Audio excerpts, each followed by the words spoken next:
Bwana Yesu apewe sifa. Niwakaribisheni tena katika wakati huu tunapoenda kuanza ibada ya neno. Na wakati huu tutaenda kutafakari maandiko matakatifu kutoka katika kitabu cha Yohana sura ya 6. Yohana sura ya 6 ndipo ambapo somo letu limejengwa hapo. Ambapo katika mstari wa kwanza mpaka wa 13 tunapata habari ya Yesu akiwa mahali pa sehemu moja inaitwa Tiberia. Na alipokuwa hapa Tiberia, makutano mengi walimfuata. Biblia inasema na mkutano mkuu akamfuata. Na walipomfuata walimfuata kwa sababu waliona ishara Yesu ambazo alikuwa akizifanya, hasa ambazo alikuwa akiwafanyia wagonjwa. Na Pasaka, siku ya Wayahudi, ilikuwa karibu. Na hivyo Yesu alipoona huo umati mkubwa, akawauliza baadhi ya wanafunzi wake, tufanyeje ili hao watu waweze kupata chakula? Na Biblia inasema alimuuliza wa kwanza Tomaso ili kumjaribu, maana alijua atakachokifanya. Lakini Andrea yeye akasema, hapa kuna samaki 2 na mikate mingapi? 5. Na hivyo Yesu akafanya muujiza wa kulisha watu 5,000. Na hiyo watu 5,000 ni idadi ya wanaume, maana kwa wakati ule wanawake walikuwa hawahesabiwi. Kwa hiyo ni watu wengi waliolishwa. Na kwa sababu hiyo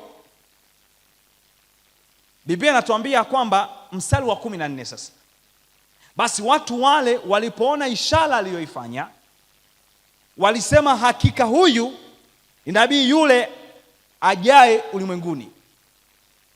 Tena mstari wa 15 Biblia inasema, kisha Yesu hali akitambua ya kuwa walitaka kuja kumshika ili wamfanye mfalme, akajitenga akaenda tena mlimani peke yake. So hapa tunachokutana nacho ni kwamba watu wamekula na kushiba, na wakakili wakasema ya kwamba huyu hakika ndiye yule nabii ajaye ulimwenguni, kwamba huyu ndiye ambaye manabii walinena habari zake. Lakini jambo ambalo wanataka kulifanya ni kwamba wanataka kumfanya Yesu kuwa mfalme. Maana walisema na kuona kwamba kama huyu mtu anatufanya sisi tunaweza kula, yani anaongeza chakula kilichokuwa kidogo, yani samaki 2, mikate 5 inatutosha sisi watu tulio zaidi ya 5,000. Huyu anafaa kuwa mfalme. Na hivyo Yesu, kwa sababu ya kufahamu ilo kusudio lao, Yesu akatoka pale akaenda mlimani peke yake. Lakini wanafunzi wake wakaamua kupanda mashuani, yani kwenye boti, wakaenda upande wa pili, Kapernaum. Na hawa watu wakawa wanamtafuta Yesu, yuko wapi? Lakini kabla ya yote hayo, hawa wanafunzi wake walipokuwa katikati ya maji, walikutana na dhoruba ambayo ilikuwa ni dhoruba kuu yenye upepo mkubwa sana. Lakini wakaendelea kukabiliana na hiyo dhoruba, na baadaye wakamwona Yesu anakwenda juu. Wakaogopa. Yesu akamwambia, msiogope, ni mimi. Na hiyo siku ya pili sasa, Biblia inatuambia mstari wa 22, siku ya pili yake mkutano waliosimama ng'ambo ya bahari waliona kuwa hakuna mashua nyingine huko ila moja, tena kuwa Yesu hakuingia katika mashua ile pamoja na wanafunzi wake, bali wanafunzi wake walikwenda peke yao. Mstari wa 23, walakini zikaja mashua nyingine kutoka Tiberia mpaka karibu na mahali pale walipokula mikate wakati Bwana aliposhukuru. Mstari wa 24, basi makutano walipoona ya kuwa Yesu hayuko huko wana wanafunzi wake, waliingia mashuani wenyewe wakaenda Kapernaum wakimtafuta Yesu. Mstari wa 25, hata walipomwona ng'ambo ya bahari walimwambia, Rabi, wewe umekuja lini hapa? Yesu akawaambia, mstari wa 26, Yesu akawajibu akasema, amini amini nawaambieni, ninyi mnanitafuta si kwa sababu mliona ishara, bali kwa sababu mlikula ile mikate mkashiba.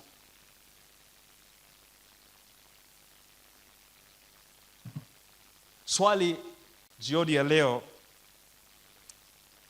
ni nini sababu ya wewe kumfuata Kristo? Ni nini nia yako ya kuamua kumpokea Yesu Kristo kuwa Bwana na Mwokozi wa maisha yako? Hilo ndilo swali. Yesu mstari wa 27 anawaambia, mstari wa 26 Yesu akajibu akasema, amini amini nawaambieni, ninyi mnanitafuta si kwa sababu mliona ishara, bali kwa sababu mlikula ile mkate mkashiba. Ikiwa na maana hawa watu wanamtafuta Yesu si kwa sababu wamepata kumjua yeye ni nani, ila ni kwa sababu ya yale ambayo aliwafanyia. Hilo ndio tatizo, kwamba wamekiri pale kwamba huyu ndio nabii yule ajaye ulimwenguni, lakini wanataka kumfanya Yesu kuwa mfalme. Alafu wanapomtafuta hawamtafuti kwamba ili kwenda kutafuta zaidi kwamba kama wewe ndiye yule nabii ajaye ulimwenguni, tuambie tufanyeje ili tuweze kuwa na huyu Mungu, tuambie tufanyeje ili tuweze kupata wokovu. Hawamtafuti kwa hivyo. Na hivyo Yesu anafahamu ndani yao ya kwamba hawanitafuti si kwa sababu ya ishara ile walioona kwamba mimi ni nabii niliyetabiriwa Masihi, lakini wananitafuta kwa sababu wanataka tena kula mikate, wanataka tena kula. Kwa lengo lao si kumtafuta Yesu wajue habari alizonazo kumhusu Mungu, ila wanamtafuta ili aweze kuwalisha tena. Na hivyo anawaambia ya kwamba mnanitafuta si kwa sababu mliona ishara, bali ni kwa sababu mlikula ile mikate mkashiba. Ni kweli tunafurahia Mungu anapotubariki, na Mungu ameahidi kutubariki. Mungu ametuahidi kutuzidishia mema, lakini baraka hazipaswi kuwa sababu ya kumfuata Yesu. Baraka hazipaswi kuwa sababu ya kumfuata Yesu. Itakuwaje kama Mungu asipokubariki kesho? Je, utamwacha na kwenda kwingine? Itakuwaje? Kwa sababu hiyo Yesu anawaambia kwamba mstari wa 27, msikitendee kazi chakula chenye kuharibika, bali chakula kidumucho hata uzima wa milele, ambacho mwana wa Adam atawapa, kwa sababu huyo ndiye aliyetiwa muhuri na Baba, yaani Mungu. Yesu anachokisema hapa ni kwamba tusiweke imani zetu katika vitu ambavyo tunavipata kwa Mungu. Tusiweke imani zetu au tusimfuate Yesu kwa sababu ya baraka ambazo anaweza akatubarikia. Maana anasema msikitendee kazi chakula chenye kuharibika, kwamba hata baraka za Mungu hazidumu. Vitu ambavyo Mungu ametubarikia navyo havidumu, vinaharibika, vinaweza kuharibika, vinaweza kupotea. Kwa hiyo kama tukijenga imani yetu au tukiamua kumfuata Yesu kwa sababu ya vile ambavyo anatubariki, tunakosea. Hiyo imani itakuwa ni imani isiyo sahihi. Na hivyo Yesu anawaambia kwamba msikitendee kazi chakula chenye kuharibika, bali chakula kidumucho hata uzima wa milele. Na mstari wa 28 wakamwambia, tufanyaje ili tupate kuzitenda kazi za Mungu? Yesu akajibu akawaambia, hii ndiyo kazi ya Mungu, muamini yeye aliyetumwa na yeye. Ya kwamba lengo letu la kweli la imani si baraka za Mungu, si ponyaji kutoka kwa Mungu, bali ni Kristo mwenyewe. Bwana Yesu asifiwe. Kristo mwenyewe ndiye hawe lengo letu, kwamba imani yetu msingi iwe ni kumwamini Yesu peke yake na si baraka anazozitoa. Na unajua hii ni kwa sababu gani? Kwa sababu tumeona Yesu anawaambia hicho ni chakula chenye kuharibika. Hiyo mikate mnayoitafuta, mkisha kula mnashiba, alafu inaisha. Kwa hiyo haidumu. Na kwa sababu gani? Unajua hii ndiyo changamoto tulionayo hata sisi kipindi chetu leo. Unajua kwa nini ni rahisi sana kuona wale wahubiri ndugu zetu hao, ingawa naweza kusema sio wa kwetu. Kwa nini ni rahisi sana siku hizi? Yaani kuna mtu mmoja akisema kwamba ukitaka kupata pesa usiende kwenye madini, usiende ziwani kuvua, jenga kanisa. Ni kwa sababu siku hizi watu wengi wanamfuata Mungu kwa sababu ya baraka. Na ndio maana unaona ni vigumu sana kukuta mikutano yetu sisi tumejaza watu. Ni kwa sababu gani? Tunahubiri injili ambayo lengo la kwanza si kuwavuta watu waje wabarikiwe. Lengo la kwanza ni kumpata Yesu mwenye baraka zote. Na hivyo tunaanza hivyo, na ndio maana inakuwa vigumu watu kuja. Lakini ukitaka upate watu, au kwa nini wale wenzetu hao ambao tunaita mitume na manabii wa uongo, kwa nini wanapata watu? Ni kwa sababu hiyo ndio injili wanayoifikisha kwanza. Na kwa sababu ni injili inayopendeza matamanio ya watu, watu wanakuja, watu wanakuwa wengi. Ni injili ambayo inawavuta watu kutumainia baraka za Mungu, lakini sio Mungu. Haiwaandai watu kumshikilia zaidi huyu Mungu. Maana ngoje nikwambie, sababu yako ya kumfuata Kristo inaamua uimara wako wa imani. Kama unamfuata Kristo kwa sababu ya baraka anazoweza kukubariki nazo, imani yako ni dhaifu. Ubora wa imani yako ni dhaifu sana. Ni kwa sababu kuna wakati anaweza asifanye hivyo, na ni rahisi kutoka na kumwacha, kwa sababu yako ya kumfuata ilikuwa ni upate vitu kutoka kwake. Kwa hiyo sababu yako ya kumwamini Mungu inaamua ubora wako wa imani. Kama ukimwamini Yesu kwanza, yaani ukamwamini, ukaweka imani yako msingi wake kwa huyu Yesu, Mungu ni Mungu asiyebadilika. Na unapoamini hivyo, ni maana yake unaamini katika tabia ya Mungu, na hivyo wewe naye unakuwa na tabia ya Mungu isiyobadilika. Ikiwa na maana hata zikitokea nyakati Mungu asipotenda kwa vile ulivyokuwa umekusudia, na wewe hautobadilika katika kumshikilia yeye. Kwa hiyo sababu yako wewe ya imani, sababu ya kumfuata huyu Yesu inaamua ubora wako wa imani. Na hivyo unajua kuna kipindi, historia yangu kidogo kabla ya kuja humu, nilipokuwa Mkatoliki nikavutiwa na ulokole, na hata nilikuwa charismatic Katoliki. Kama mnafahamu siku hizi na Wakatoliki wenye moto Wakatoliki fani hivyo ulokole nilikuwemo humo. Sasa nilivutiwa sana na ulokole kwa sababu nilipenda namna ambavyo hao manabii, niliwapenda sana manabii kina Mwamposa. Kuna nabii mmoja alikuwa anaitwa Nabii SS Roringa, yuko pale Dar es Salaam. Ana TV yake moja YouTube inaitwa Hallelujah TV. Nilikuwa napenda sana, na wapenda maana nilikuwa naona hapa kuna Mungu wa kweli, maana naona matendo yakifanyika. Sasa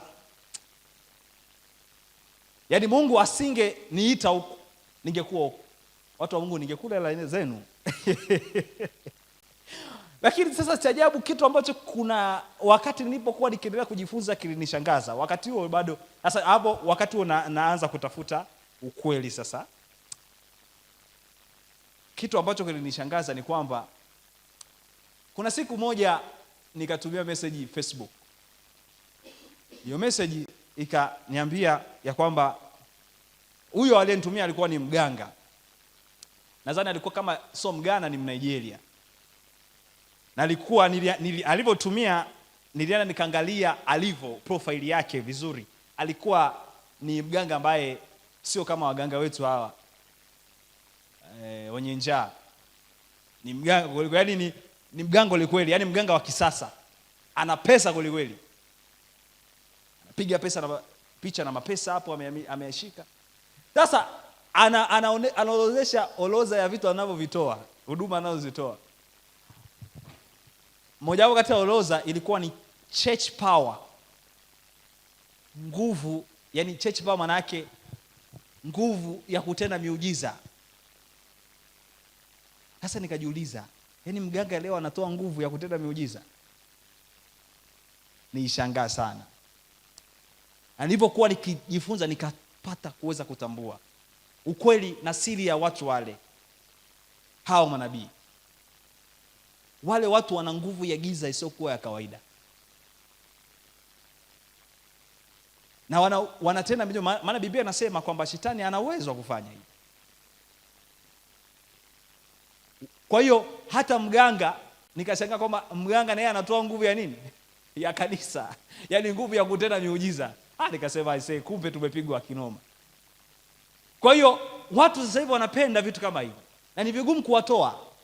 Leo bahati mbaya tu, yani sijui kwa nini, nilikuwa tu nimeshika simu yangu hii. Kuna kipindi kulikuwa na kuna mtumishi mmoja hivi anaitwa Kiboko ya Wachawi, ambaye alifukuzwa juzi hapa. Alifukuzwa kutoka hapa Tanzania kwa sababu ya kuna baadhi ya sheria za mambo ya kidini alizikiuka. Kulikuwa na skendo ambazo zilikuwa mbaya, maana ilikuwa inabidi mpaka kwenda kumuona 500 hivyo nini. Sasa ikionekana kama vile anafanya ubadhirifu fulani hivi. Sijajua sheria ipi hasa alivunja, lakini alivunja sheria. Kwao alimfukuza. Na alikuwa ni Mkongo. Nilikuwa naangalia video yake hapa. Sasa alikuwa anazungumza maneno magumu sana. Yaani alikuwa anazungumza maneno ambayo hata nashindwa mimi mwenyewe kuyatamka. Magumu sana. Yaani anasema kwamba mimi, yani eti nikuhubirie kwamba umekaa vibaya. Mtoto hakika kwamba umekaa vibaya. Hiyo injili mimi siwezi. Yaani ukikaa mimi nitaona. Na haina shida. Alafu akasema kwamba injili ya utakatifu mimi siwezi kuihubiri. Sina hiyo neema. Yaani unawahubiriaje watu waache michepuko yao wakati hiyo michepuko ndio inawafanya walete sadaka hapa. Akasema mimi injili hiyo siwezi. Nyie leteni sadaka, basi muendelee na michepuko yenu. Hiyo injili wahubiri watumishi wengine tu, mimi hiyo siwezi. Na watu wako pale ni wengi kabisa. Na pamoja na hayo hakuna watu wanaosema kwamba watoke. Yaani ndio wako pale, wengine ndio amina baba. Ni kwa sababu gani? Ni kwa sababu ukitaka kukamata mtu vizuri, hebu tunasema kwamba kidhi mahitaji yake, utamkamata. Na ndio maana unaona ndugu zetu hawa Wakatoliki hawafanyi mahubiri ya hadhara, ila wanapata watu. Ni kwa sababu gani? Wanajenga huduma shule, wanaita watoto yatima, nenda wanasoma. Hivyo ukifanya hivyo bure kabisa. Kuna shule kabisa wanasomesha watu bure kabisa, na shule ziko ambapo kama zingekuwa ada inalipwa ingekuwa ada kubwa. Kwa kufanya hivyo hata wazazi wao tu ni rahisi kwenda. Kwa hiyo siri ni kwamba ukitaka ukamate moyo wa mtu, kidhi haja yake. Kwa hiyo, na kwa sababu sisi wanadamu tuna haja, na ndio matamanio yetu, na ndio maana shetani amefahamu, na ndio maana unaucheza huo mchezo sana siku hizi. Yaani unakaa unaangalia kabisa hivi hao watu bado wanamsikiliza huyu mhubiri, huyu ambaye anajiita, yaani kuna matendo yanafanyika mule ya ajabu. Yaani ukiingia mtandaoni huko utasema kwa kweli watu akili zao zimepofushwa kabisa. Watu hawaoni kabisa. Na shetani amefahamu hivyo. Anafahamu ya kwamba watu wengi watapenda kumfuata Kristo ikiwa watatangaziwa kwamba wataletewa kwanza vitu vya huyu Mungu. Watakuja. Kwa Yesu anachokifanya hapa ni anatuambia na kutuuliza hili sisi tutatathmini sababu ya sisi kumfuata yeye. Umemfuata Kristo kwa sababu gani? Na Yesu anafanya hivyo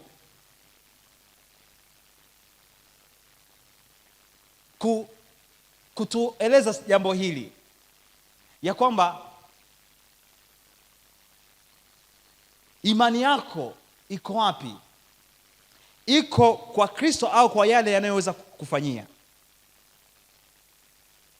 Na anawaambia ya kwamba mstari wa 28 mpaka 33 anawaambia tufanyeje? Wanamuuliza tufanyeje? Akawaambia ya kwamba muaminini yeye aliyetumwa, kwamba nitafuteni kwanza mimi. Kwa maneno mengine anawaambia jambo hili ya kwamba usiweke imani yako katika matendo ya Mungu, kwa sababu kuna wakati mwingine Mungu hatatenda jinsi unavyotarajia.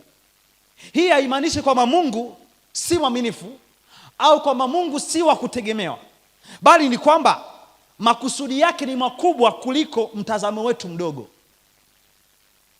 kwamba kuna wakati ana makusudi makubwa kuliko hayo tulionayo sisi, na hivyo hawezi kutenda kwa hivyo ulivyotarajia. Na kwa sababu hiyo anatuambia tusiweke imani yetu katika matendo ya Mungu,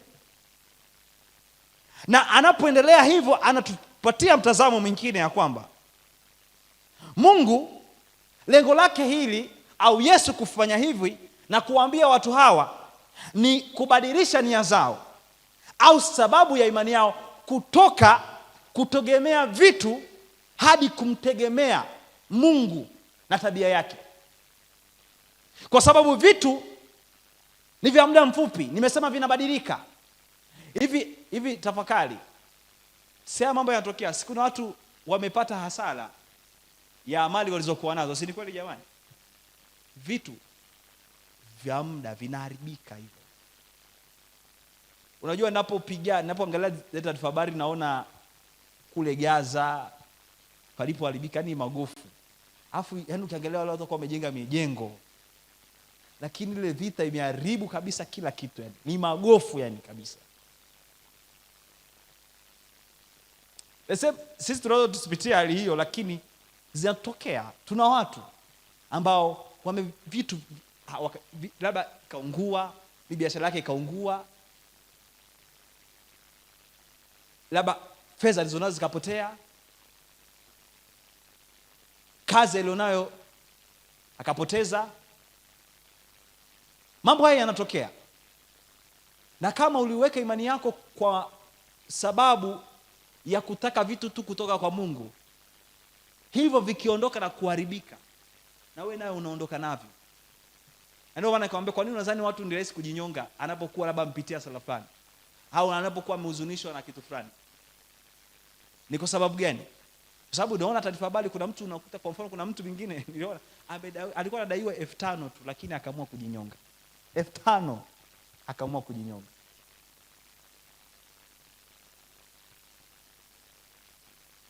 Ukiweka tumaini lako katika vitu, mtu wa Mungu, vikiondoka vinaondoka na nani? Yesu anatuambia kwamba jambo hili ya kwamba Mungu kuna wakati hautotenda vile tunavyotarajia. Huu ni ukweli ambao ni halisi. Na hapa Yesu ukiendelea sasa mstari wa 62-63, Yesu anasema maneno haya. Yesu akawaambia, amini amini nawaambieni, si Musa aliyewapa chakula kile cha mbinguni, bali Baba yangu anawapa nini chakula cha kweli kitokacho wapi? Mbinguni. Kwa maana chakula cha Mungu ni kile kishukacho. Ulimi hauna mstari wa 33, kwa maana chakula cha Mungu ni kile kishukacho kutoka mbinguni na kuupa ulimwengu uzima. Kwa hapa Yesu anaonesha kuna mikate ya aina ngapi? 2. Ukisoma mstari wa 30 anasema, basi wakamwambia, Bwana, siku zote utupe chakula hiki. Yesu akawaambia, mimi ndimi chakula cha uzima, yeye ajaye kwangu hataona njaa kabisa, naye aniaminie hataona kiu kamwe. Hapa Yesu anachokisema, anaonesha kuna mikate mingapi? Mikate miwili. Mkate wa kwanza ni mkate wa baraka, ikiwa na maana ni ile ambayo Mungu anatubariki, ni ile ambayo Yesu aliifanya hapo. Samaki wale aliowazidisha na ile mikate aliyozidisha, hiyo ndio mikate ya baraka. Baraka ambazo Mungu anatubarikia, zile baraka ulinzi, baraka za kiuchumi, hizo baraka, hiyo ni mkate wa baraka. Lakini mkate wa pili ambao Yesu anaonesha hapa ni mkate wa kweli, ambao ni Yesu mwenyewe. Ndio maana anasema Yesu akawaambia, mimi ndimi chakula cha uzima.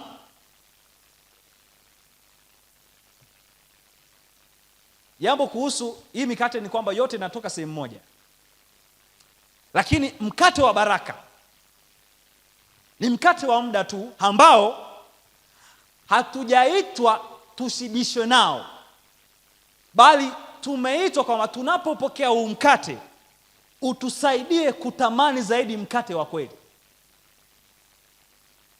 Haleluya! Yaani kwamba huu mkate wa baraka, hizi baraka ambazo Mungu wakati fulani anaamua kutupatia, hizi Mungu amekusudia kwamba kwa hizi zitusaidie kuamsha kiu ya kutamani mkate wa kweli. Kwamba Mungu anapoamua kutubariki watu wa Mungu, ni yeye lengo lake ni kwamba kupitia hizo baraka zituvute kwake, kupitia hizo baraka zitufanye sisi tujenge imani yetu kwake zaidi. Na si kwamba lengo lake ni kwamba ametupa hizo baraka au anatupa hizo baraka ili tushibishwe nazo. Ni zifanye kama kiu, ziamshe kiu ya kumtaka zaidi yeye Yesu Kristo aliye mkate wa uzima. Na kanuni ambayo Yesu anatuambia hapa ni kwamba chanzo au Mungu ni muhimu kuliko rasilimali au baraka zake. Chanzo ambaye ni Mungu, chanzo cha baraka ambaye ni Mungu, ni muhimu kuliko baraka zake anazozitoa. Ikiwa na maana mtengenezaji ni muhimu kuliko bidhaa. Si ni kweli jamani? Yaani hapa tunamshukuru aliyetengeneza hii mic, ila tushukuru hii mic kwamba muhimu ni yule mtengenezaji.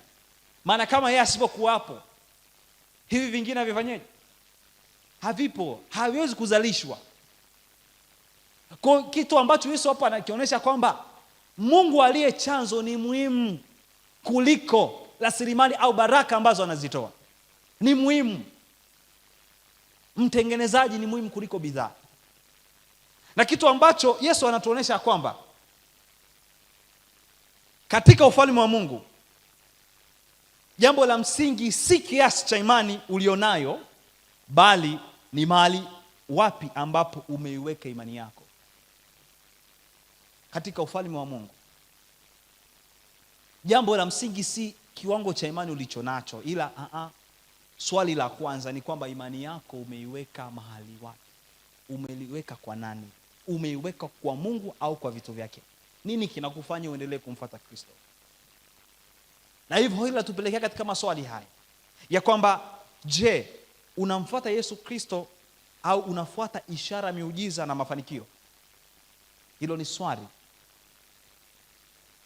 ambalo Yesu anatuuliza kwa maneno haya ya kwamba, je, unamfuata Yesu Kristo au unafuata ishara na miujiza na mafanikio?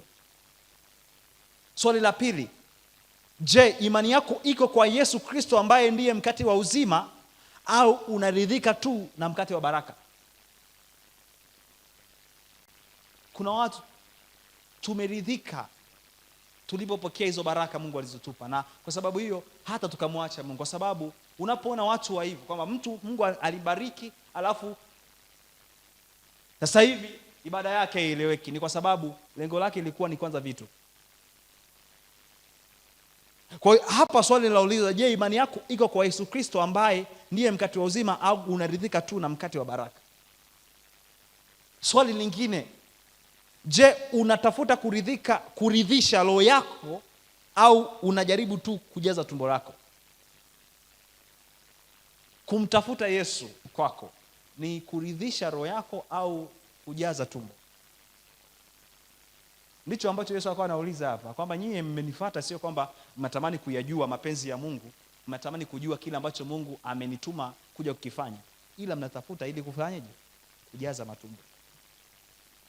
Anawaambia kwamba hivi, ya kwamba mimi ndimi chakula cha uzima, yeye ajaye kwangu hataona njaa kabisa, naye aniaminie hataona kiu kamwe. Kwamba nimekuja ili kuridhisha hiyo mioyo yenu, jambo la kwanza. Lakini hayo mengine ya kushibisha tumbo ni ya jambo la ngapi? La pili. Ni kuridhisha hiyo mioyo, hizo nafsi zenu, hizo roho zenu, hizo ndizo ambazo zina shida. Hizo ndizo ambazo zikitibiwa, haya mengine haya yatakuja. Haya mengine hayana shida, shida iko humu ndani. Na ndio maana nimekuja kwa ajili ya hiyo. Na swali lingine ni kwamba, je, unategemea vitu ambavyo havitoshelezi milele, au unamtegemea yule anayetosheleza milele? Na ndio maana Yesu, unakumbuka, alikutana na yule mwanamke Msamaria. Yesu analisema neno hili ambalo hii kwamba yeye ajaye kwangu hataona njaa kabisa, naye aniaminie hataona kiu kamwe. Analisema lile kama ambalo alimwambia yule mwanamke katika Yohana sura ya 4. Hichi kitabu cha Yohana sura 6. Yohana sura ya 4, ambapo alikutana yule mwanamke Msamaria ambaye alikuwa anatafuta kuridhisha nafsi yake, na hivyo akawa na mahusiano mengi sana. Kila mwanamume anayokuja akimaliza anaachana ana mwingine. Hivyo mpaka wa 6. Yesu akamwambia ya kwamba yoyote atakayekunywa maji ya haya ambayo tofauti na mimi nayoyatoa, ataendelea kuona kiu tena. Lakini yeyote ajaye kwangu hataona kiu kamwe. Kwa hiyo kama Yesu alikuwa anamwambia, shida ulionayo, hiyo kiu ulionayo, suluhisho lake ni mimi. Ila huko kwingine kote unakotafuta hautaweza kuridhisha, hautoridhika hata kidogo. Kila siku utakuwa unahitaji zaidi. Kiu yako itaendelea, haitotoshelezwa. Kiu yako haitokidhiwa. Hayo ndiyo maswali ambayo Yesu anatuuliza jioni ya leo. Na hivyo jambo ambalo inabidi usikose kuelewa ni kwamba ufalme wa Mungu utatimiza mahitaji yetu. Jamani, Bwana Yesu asifiwe. Ufalme wa Mungu utatimiza mahitaji yetu yote kabisa. Lakini ni kwa sababu hiyo kwamba ufalme wa Mungu utatimiza mahitaji yetu kabisa, ni kwa sababu hiyo ambayo inabidi itufanye kutozitumainia baraka, bali tumtumainie mfalme anayezitoa hizo baraka. Na kama la hiyo ufalme, kazi yako ni kumwamini huyu Mungu, kumtii huyu Mungu, kumtumikia mfalme, na jukumu lake yeye Mungu ni kukuhudumia na kukutunza. Na ndio maana akawaambia hivi katika kitabu kile cha Mathayo sura ya 6 mstari wa 31 mpaka 33. Akawaambia, basi msisumbuke mkisema, tule nini, tunywe nini, au tuvae nini? Kwa maana hayo yote mataifa huyatafuta, kwa sababu Baba yenu wa mbinguni anajua kuwa mnahitaji hayo. Akawaambia jambo moja, bali utafuteni kwanza ufalme wake na haki yake, na hayo yote mtafanyeje? Mtazidishiwa. So lengo ni kwamba umwamini huyu Mungu, umtii, umtumikie, alafu yeye kazi yake ni kukutegemeza wewe na kukutunza, ni kukuhudumia wewe. Na ndio maana anawaambia hapa, tafuteni kwanza ufalme wa Mungu, kwamba yaani kipaumbele chenu cha kwanza kiwe ni kumtafuta, kujua huyu Mungu. Maana mkiwa na huyu Mungu mnavyo vingine vyote mnavyohitaji. Na hivyo hichi ndicho ambacho Yesu alikuwa anataka kukisema leo. Na ni muhimu sana kuelewa hivi, maana hii itaamua uimara wako wa imani. Ukielewa ni kwa sababu gani unamfuata Yesu, ukielewa kwamba inabidi sababu yako iwe ni ipi, itasaidia kuonesha na kudhihirisha kwamba imani yako ina ubora kiasi gani na ni imara kiasi gani, na imani yako itajidhihirisha vipi wakati wa majaribu. Imani yako itajidhihirisha vipi ni bora wakati wa kujaribiwa na wakati wa kukosa, wakati ambapo kodi haijaja kwa wakati, umetafuta inakosa na inahitajika. Ikiwa ni shauku yako ya kwamba Bwana, natamani huo mkate wa kwanza, mkate huo wa milele, mkate wa kweli ambao ni wewe kwanza, nifundishe Yesu kujenga imani yangu kwako zaidi kwanza. Nifundishe. Ikiwa ni tumaini lako, simama pamoja nami katika ule wimbo namba 131. Wimbo namba 131. Namtegemea Mungu niwapo humo barani na baharini, yeye wa mbinguni anirinda, Baba wa mbinguni anirinda, na mwamini Mungu anitunza, milimani au baharini, moyo wangu aurinda, Baba wa mbinguni anirinda,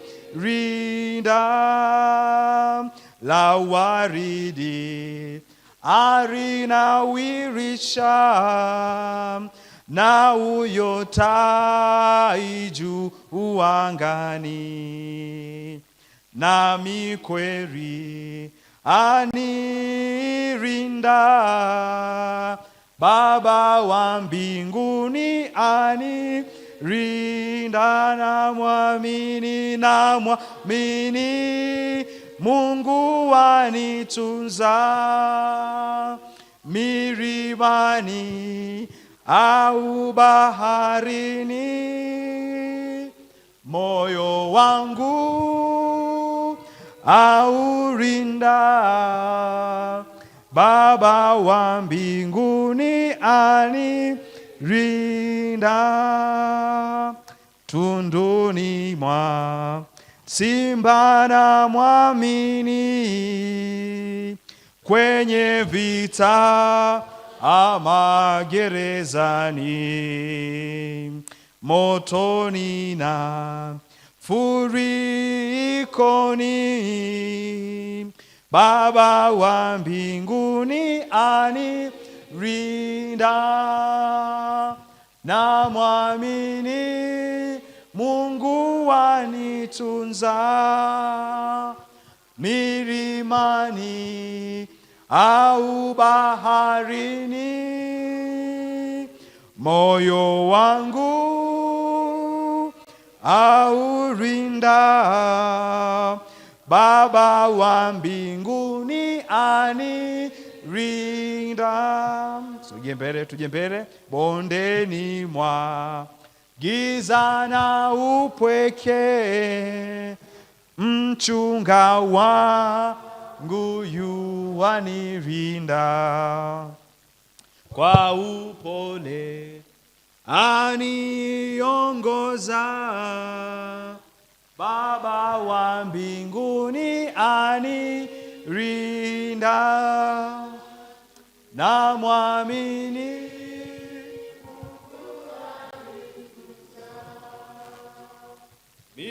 milimani au baharini, moyo wangu aurinda, Baba wa mbinguni anirinda.